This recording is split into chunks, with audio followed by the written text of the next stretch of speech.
வணக்கம். இன்றைய முக்கிய செய்திகள். இளநிலை நீட் தேர்விற்கு விண்ணப்பிப்பதற்கு நாளை கடைசி நாள் என்று தெரிவிக்கப்பட்டுள்ளது. சித்திரை மாத பிறப்பு மற்றும் விசேஷ பண்டிகையொட்டி சபரிமலை ஐயப்பன் சுவாமியின் கோயிலின் நடை நாளை திறக்கப்பட உள்ளதாக தெரிவிக்கப்பட்டுள்ளது. டெல்லி மதுபான கொள்கை முறைகேடு வழக்கில் அமலாக்கத்துறை கைது மற்றும் அமலாக்கத்துறை காவலுக்கு அனுப்பியதற்கு எதிராக டெல்லி முதலமைச்சர் அரவிந்த் கெஜ்ரிவால் அவர்கள் தொடர்ந்த மனுவை தள்ளுபடி செய்து உத்தரவிடப்பட்டுள்ளது.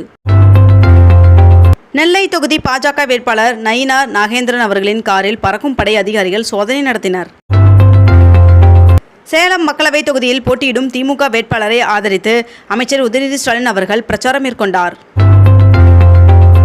உகாதி தினத்தை முன்னிட்டு இன்று திருப்பதி ஏழுமலையான் சுவாமி கோவிலில் 10 டன் எடையுடைய பல்வேறு வகையான வண்ண மலர்களால் அலங்கரிக்கப்பட்டுள்ளது. சென்னையில் 30க்கும் மேற்பட்ட இடங்களில் அமலாக்கத்துறை ஆய்வு நடத்தி வருகிறது.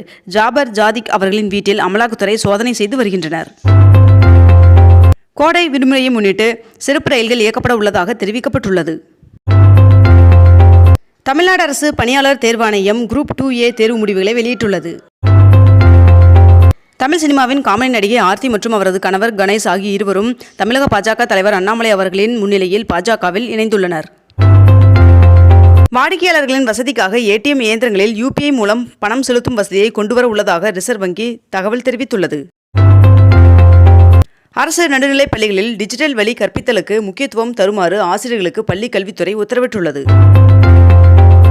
திருப்பதி ஏழுமலையான் சுவாமி கோவிலின் உண்டியல் காணிக்கை 3,72,00,000 ரூபாய் என்று தகவல் தெரிவிக்கப்பட்டுள்ளது. இன்று உகாதி திருநாளை முன்னிட்டு முதலமைச்சர் MK ஸ்டாலின் அவர்கள் வாழ்த்து தெரிவித்துள்ளார். பிரதமர் நரேந்திர மோடி அவர்கள் இன்று சென்னையில் ரோட் ஷோ நிகழ்ச்சியில் பங்கேற்க உள்ளார். மேலும் இதனையடுத்து இன்று தீநகரில் போக்குவரத்து மாற்றம் செய்யப்பட உள்ளதாகவும் தெரிவிக்கப்பட்டுள்ளது. தமிழகத்தில் ஏப்ரல் 19ஆம் தேதி வாக்குப்பதிவு நடந்து முடிந்தாலும் தேர்தல் கட்டுப்பாடுகள் ஜூன் 4ஆம் தேதி வரை தொடரும் என்று அறிவிக்கப்பட்டுள்ளது.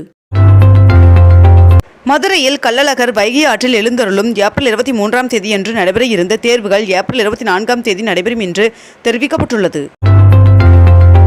நடப்பு கல்வியாண்டு முதல் பொறியியல் படிப்பிற்கான கல்வி கட்டணம் உயர்வு கேட்டு கல்லூரி நிர்வாகங்கள் கட்டண நிர்ணய குழுவிடம் விண்ணப்பித்துள்ளதாக தகவல் வெளியாகியுள்ளது. நடிகர் தனுஷ் மற்றும் ஐஸ்வர்யா ஆகிய இருவரும் பிரிவதாக அறிவித்த நிலையில் தற்பொழுது விவாகரத்து கோரி சென்னை குடும்பநல நீதிமன்றத்தில் விண்ணப்பித்துள்ளதாக தகவல் வெளியாகியுள்ளது. தமிழகத்தில் 10ஆம் வகுப்பு பொதுத் தேர்வு நேற்றுடன் நிறைவடைந்தது. இந்நிலையில் விடைத்தாள்கள் திருத்தும் பணி ஏப்ரல் 12ஆம் தேதி தொடங்க உள்ளதாகவும் தெரிவிக்கப்பட்டுள்ளது. மக்களவைத் தேர்தலை ஒட்டி பொதுமக்கள் சொந்த ஊருக்கு சென்று வாக்களித்திட வசதியாக 10,214 பேருந்துகள் இயக்கப்படும் என்று தமிழ்நாடு அரசு அறிவித்துள்ளது. தமிழகத்தில் 44 இடங்களில் நடைபெற்ற வருமான வரித்துறை சோதனையில் 5 கோடி ரூபாய் பணம், பல கோடி ரூபாய் மதிப்புள்ள நகைகள் பறிமுதல் செய்யப்பட்டுள்ளதாக தகவல் வெளியாகியுள்ளது. தெலுங்கு வருடப்பிறப்பை முன்னிட்டு இன்று அரசு விடுமுறை என்பதால் அன்றைய தினம் பார்வையாளர்களின் வசதிக்காக வண்டலூர் உயிரியல் பூங்கா இன்று செயல்படும் என்று பூங்கா நிர்வாகம் அறிவித்துள்ளது. அமைச்சர் ஐ. பெரியசாமி அவர்களின் சார்பில் உச்சநீதிமன்றத்தில் தொடர்ந்த வழக்கில் கீழமை நீதிமன்றங்களில் விசாரணைக்கு இடைக்கால தடை விதித்து உத்தரவிடப்பட்டுள்ளது. மெட்ரோ பணி காரணமாக ராயப்பேட்டையில் நேற்று முதல் போக்குவரத்து மாற்றம் செய்யப்பட்டுள்ளது. விக்கிரவாண்டி தொகுதி திமுக MLA புகழேந்தி அவர்கள் உடல்நலக்குறைவால் உயிரிழந்ததால் தற்பொழுது விக்கிரவாண்டி தொகுதி காலியானதாக சட்டப்பேரவை செயலகம் அறிவித்துள்ளது.